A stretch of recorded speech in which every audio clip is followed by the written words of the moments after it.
At a time when fear and silence are still enforced by law, brave voices continue to rise up and speak. The Debunque It Podcast, created by Rays Initiative Uganda through the voices of marginalized youth and communities, were determined to share their truth no matter the cost. Through powerful conversations with human rights defenders, activists, and ordinary people fighting for change, they chose to stand with the Debunque It, to challenge misinformation, amplify lived experiences, and shine a light on the realities faced by so many key populations, not only in Uganda but across the global south. These have been stories of courage, stories of resilience, stories of people refusing to disappear for who they are. Please subscribe to the Debunque It YouTube channel and get to learn from these stories. Be inspired by people who decide not to be silenced. Thank you.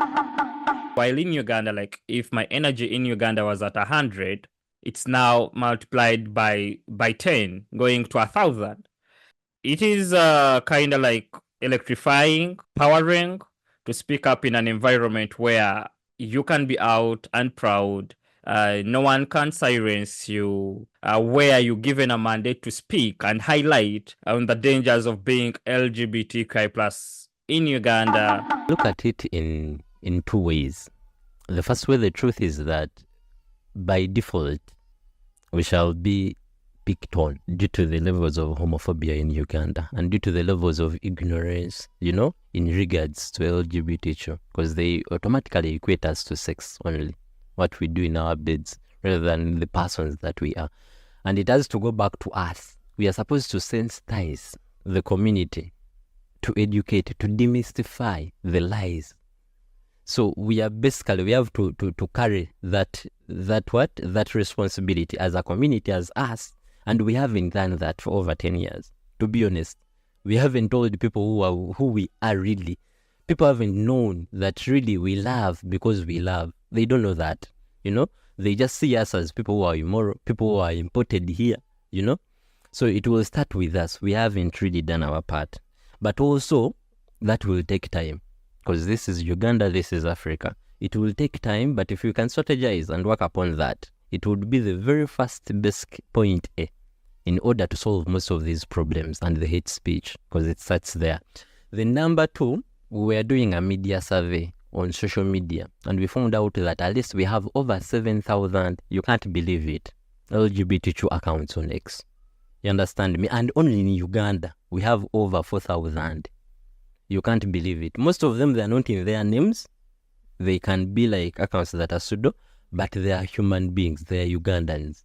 But I can tell you that even if you look on most of the accounts, you will see that most of the people who follow those accounts, by the way, are not even in Uganda to begin with. And you find that the LGBTQ Ugandans themselves, they are not following most of these accounts. I didn't know how to do LGBT plus activism. But I had, in my teenage years, been inspired by seeing the nightly TV news bulletins and reading press reports about the Black civil rights movement in America, led by Dr. Martin Luther King. So what I did, I sought to apply his ideals, values, and methods to the struggle for LGBT plus rights. So my ideas about nonviolent direct action and civil disobedience are borrowed from the Black civil rights movement in America. And I've applied those methods to the contemporary struggle for LGBT plus rights. For me, it's really important that we listen and learn from each other. We don't have to reinvent the wheel. There have been decades and centuries of activists before us, and they've shown great courage, but also secured great success. So what I've done is borrow from their successful methods. And to this day, I feel incredibly indebted to the Black civil rights movement in America for teaching me or giving me the information, the ideas about how to do protest and how to challenge those in power who supervise and authorize injustice. So Peter, what are some of the lessons you've learned in challenging authoritarian governments throughout your life as an activist? But of course, when it comes to authoritarian governments, it's much more difficult to challenge compared to a democracy. You know, democracies are not perfect. You know, lots of democracies in the West have, for many decades until quite recently, been guilty of gross persecution of LGBTs, women, Black communities, and many, many others. So the West has not got a blameless record at all.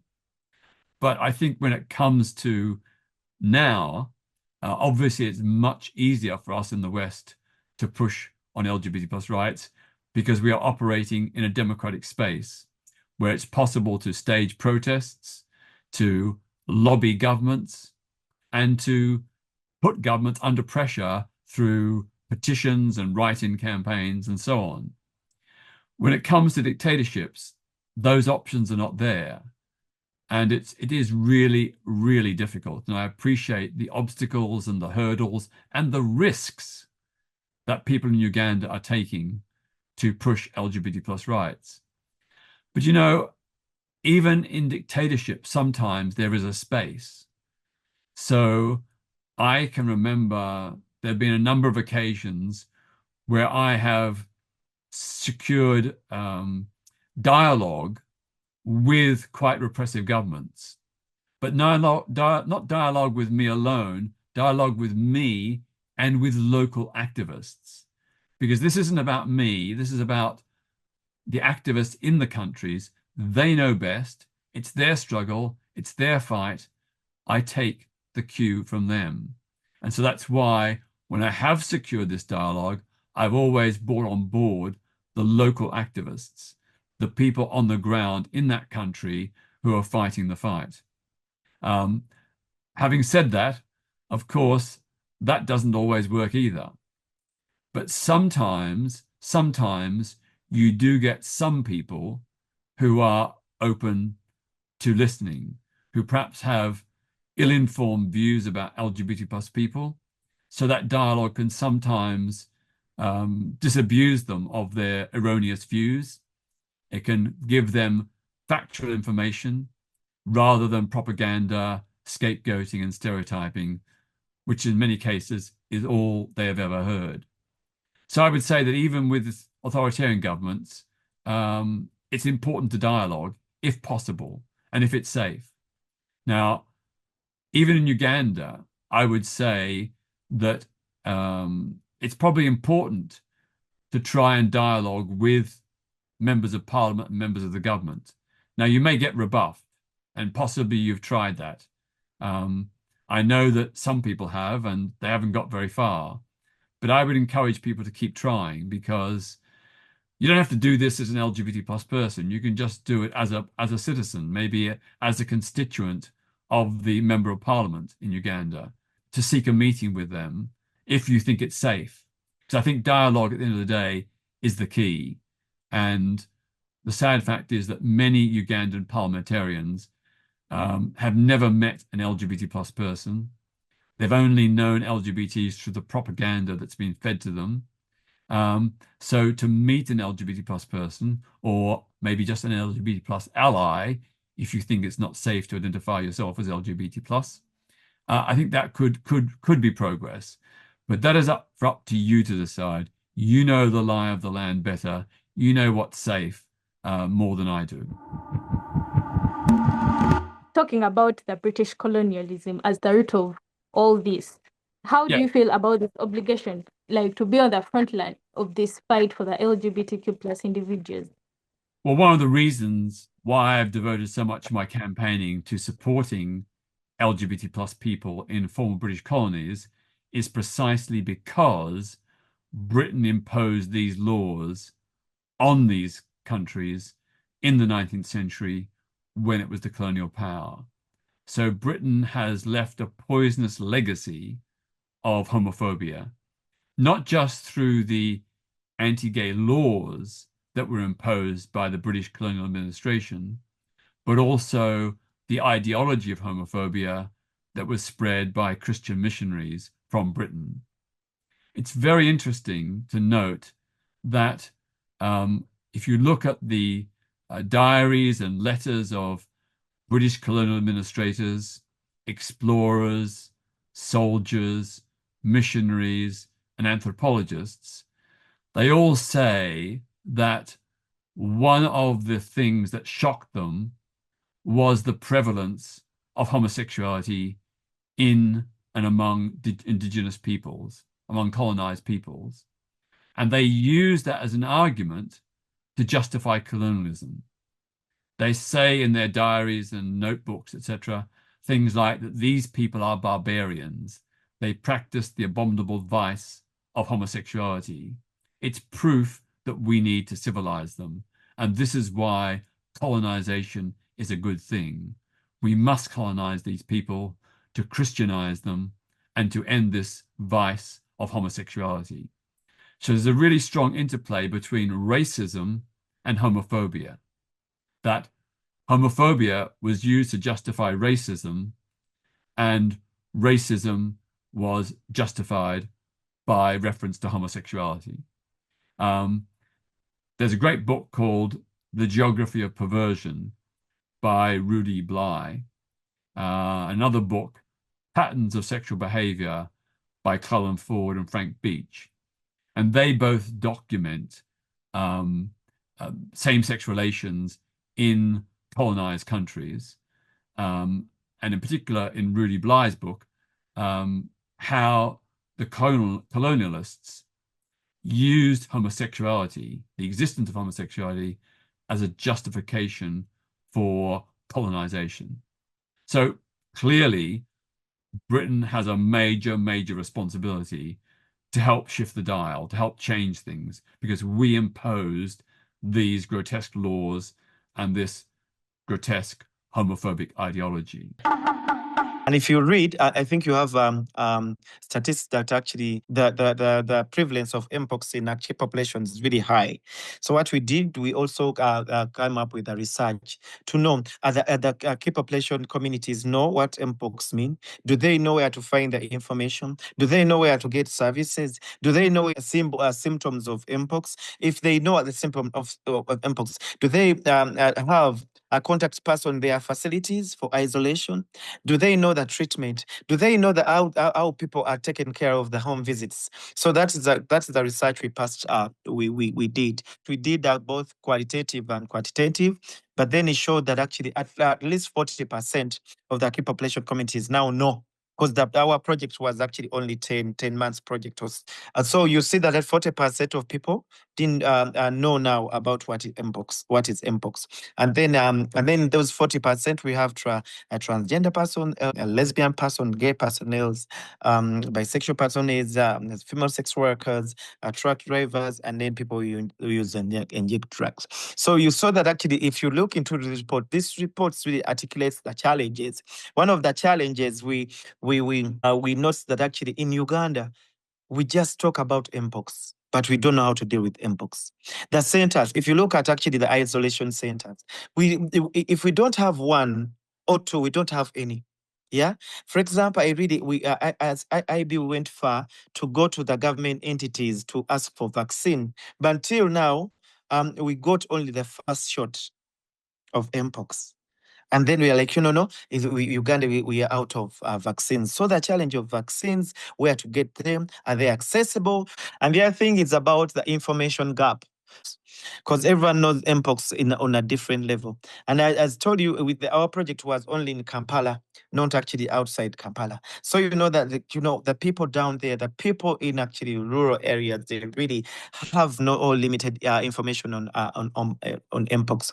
When you look at the funding for such innovation, mpox, we really have limited funding for such innovation. And if you look to our mainstream, they don't have money to do such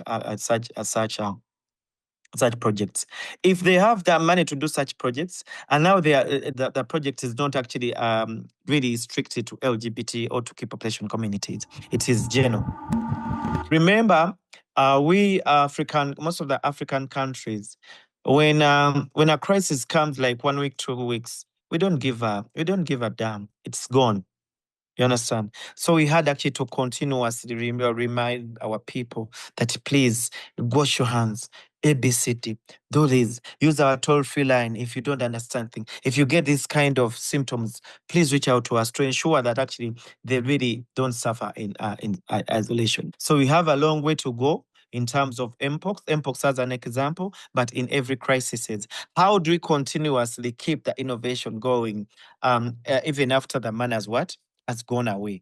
For example, now IBU, the strategies we came up with when the COVID came to play. Other strategies that we're still using. Other strategies we are going to use in elections. Next month, early next year will be elections. So all the strategies we put in place, the online telemedication center, toll-free lines, they all actually run concurrently to ensure that no one misses a service as a key population. Yeah, I wanted to ask about that, about what does you're talking about, like for example, the MPOC, the 10-month project, in which you found that like you were able to inform like that after the 10 months, was 40% of the people were aware. What does this project look like? You're talking about like all the services and the strategies that worked and that keep working, and then you're gonna keep using. What are some of those strategies? What does this process look like? Yes, the strategies we kept in place is one. We came up with information about mpox. The basic, actually, I'll share it after. The basic information actually guide on mpox. What is mpox? When do you know that you have mpox? What are signs of mpox? Where can you report a case of mpox? Where can you get service? And the basic way to handle mpox. So this brief talks about everything that you need to do even before coming to the facility. For example, washing your hand. For example, not actually if you see someone with symptoms and where to refer them. Do you have actually person to talk to? Then we came up with a list of peer educators to help out, and then also our doctors. Do you have actually in your, for example, if you're not in Kampala and you get an mpox case, do you know where to refer them for isolation? And also we went back to our standard operating procedures. For example, the online telemedication. Ask the doctor. Every Wednesday, the doctor is online for 1 hour. If you want to know about anything regarding your health, regarding everything you go through, you talk to a doctor. We have counselors that if you really need to talk about how you can start on mpox journey. I'll just give an example of mpox. There's counselors you can talk about. We have toll-free lines that you can reach out to. We have actually a person in Ministry of Health, whereby if you want to know more about the isolation unit, where to refer them, we have someone that really you can talk to. And then we also had a breakfast meeting with government officials, policymaker officials, the community as well, to ensure that actually that they all know that actually mpox is really mad in key population programming. We also actually gave out flash pens that has actually audio information about mpox, visual information on mpox, on where to go, how do you know that you have mpox and all that. So we want actually to ensure that we keep those information running until we get more funding. And the other thing about this project has opened up our door for advocacy area, whereby now the Ministry of Health officials call us to talk about mpox. The Uganda's Commission refer to icebreakers Uganda. Claire, for example, you did something on mpox. So that's with the visibility now for our community and our organizations really coming up. I think it's what you were saying at the beginning, right? Like working together to sort of trying to reach as many people as possible. But speaking about icebreakers, still, I wanted to go back to the beginning. And you guys started one of the first LGBTQ clinics almost 2 decades ago. What was that like in the beginning, and how has it changed from since then? Yeah. It was really bumpy. I remember by the time that the management, I was working under, we really actually did a survey on the discrimination and stigma in the mainstream. And then what the findings we got were really alarming. And then by that time, when we opened up the clinic, we saw that actually out of 10% of LGBT persons, 9% of them came with an STI. So the level, we had lots of STIs and lots of UTI in the LGBT community by that time. So what we did, we sat down with the management, and then we came up with a small initiative of STI treatment and management only. So when we opened up our clinic, it was really specifically dealing with STI and UTI management and screening. So, but then we saw after 6 months, we saw that actually we're giving half doses. For example, Marianne, you've come with an STI, you have another opportunistic infection, you have a fever, you have a malaria. Yet we're only dealing with what? With STI. So what we did, we really made it a bit general to one extent that actually if someone comes, they can get at least a treatment for at least one or two conditions. But then the challenge we had by that time, the clinic wasn't registered. It was like an outreach clinic. So we had actually a doctor come in like twice a week. And then, people some of our people do work. They read that the only time they get is actually on weekends. So we really faced a lot of challenges. So what we did, we now went and registered it with Ministry of Health. After registering it, we now started actually having people. That's why you've heard about the department we have. We have a mental health department in the clinic. We have doctors. We have actually counselors. We have the person in charge of the clinic. We have peer educators. So that actually we show people that what we can actually work. We can actually give services to LGBT community.